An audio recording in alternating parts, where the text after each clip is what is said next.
Ever have that feeling? Like Yeah. your words just aren't quite hitting the mark, or connecting with someone feels like, well, like a real struggle sometimes. Yeah, happens to a lot of people. But communication, it's just so fundamental, isn't it, for our relationships, our general well-being. Absolutely. It's not some magic talent you're born with.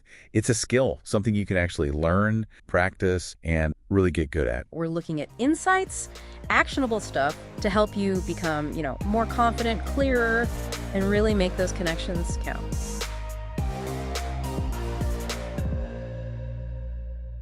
Okay, so let's start with maybe the foundation. Our sources talk about communication being this dance almost between the words you use, the verbal side, Uh-huh. and then how you deliver them, the nonverbal signals. Right. So on the verbal side, things like your tone of voice, making it warm, inviting, that really makes a difference in how people receive what you say. Definitely. And volume, too. Not just being heard, but like lowering it can create a bit of intimacy, can't it? Or raising it slightly adds that emphasis. And something often missed, pausing. Strategic pauses. Yeah. They don't just add impact, they give the listener's brain a beat. Time to actually process. Makes things stick. Yeah, and that variety in your voice, changing your speed, your pitch a bit, our research shows it's not just about avoiding sound, well, boring or monotone. Right. Your brain actually likes that variation. It helps with focus, with remembering. Think of like a really engaging storyteller. They use their voice, don't they? Pauses, changes in Oh, pace. totally. Builds Yeah. suspense, adds drama. Exactly. And that same idea applies even in just a casual chat. Makes you much more engaging to listen to. Okay, so that's the sound. But then there's the whole visual side. Your sources point out something huge. Often, like over 90% of the message isn't the words, it's nonverbal. It's massive, yeah. Your body language, basically. Things like gestures, using your hands to emphasize points, but, naturally, not like a windmill. Uh-huh. And posture. Standing or sitting relaxed, but attentive.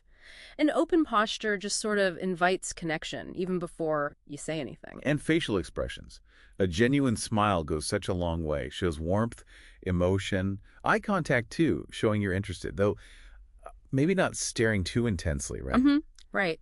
Find the balance. It's like that confident presenter example. They stand tall, make eye contact, smile genuinely, use open gestures. They just project competence and warmth. It really draws you in. So, okay, you've got the verbal and nonverbal working together. You make a good first impression. But how do you keep a conversation going? Keep it engaging. Avoid those awkward silences. Ah, the flow. Yeah, our sources have some great tips here. One big one is using open-ended questions. Okay, explain that.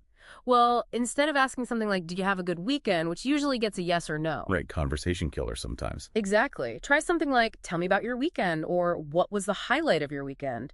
It requires more detail. It invites them to share properly. That makes sense. Opens the door. Totally.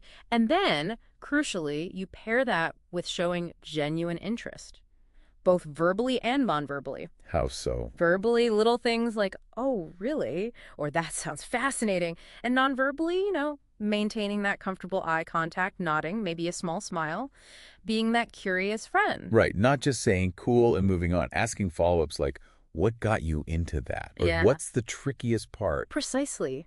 It shows you're actually listening and engaged. If you're still with us, that's awesome. If you're getting value, please consider hitting like and subscribe. It really helps make more content like this. Now, even with all these techniques, sometimes the biggest hurdle is internal, isn't it? Yeah. That voice in your head. Oh, yeah, the inner critic. Our sources definitely highlight this. Thoughts like, "I'm boring," or, "Ugh, silence is awful, I have to fill it." Those can really sabotage you. So how do you fight back against that? Well, there's a kind of checklist approach suggested. First, identify the thought. What is it specifically saying? Okay, like, I have nothing interesting to say. Exactly. Then step two, gather evidence. What's the proof for that thought? But also, what's the proof against it? Have you never had an interesting conversation? Probably not true. Okay. Challenge it. Yeah. And third, bust the double standard. Would you ever say that thought, you have nothing interesting to say to a friend?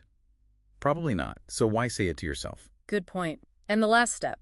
Find a kinder, more realistic alternative. Instead of, I'm boring, maybe it's, I can ask questions to show interest. Or, I have experiences worth sharing. Shift the focus. That sounds practical. What about people who actively avoid social situations because of anxiety? Ah, yes. For that, our sources talk about a technique called graded exposure. It's about building confidence slowly, step by step. How does that work? Like a ladder. Pretty much. Yeah. You create a fear hierarchy. List social situations from least scary to most scary for you. Maybe making eye contact with a stranger is low down. Okay. Saying hello to a cashier is next. And maybe a short chat with a colleague, all the way up to, say, going to a big party or networking event. So you start at the bottom rung. Exactly. Start small. Do the least scary thing. Right. And when you do it, celebrate that win. Then, when you feel ready, try the next step up. Repeat. Reinforce. It builds momentum. Moving from just smiling at people to eventually joining a group lunch. Precisely.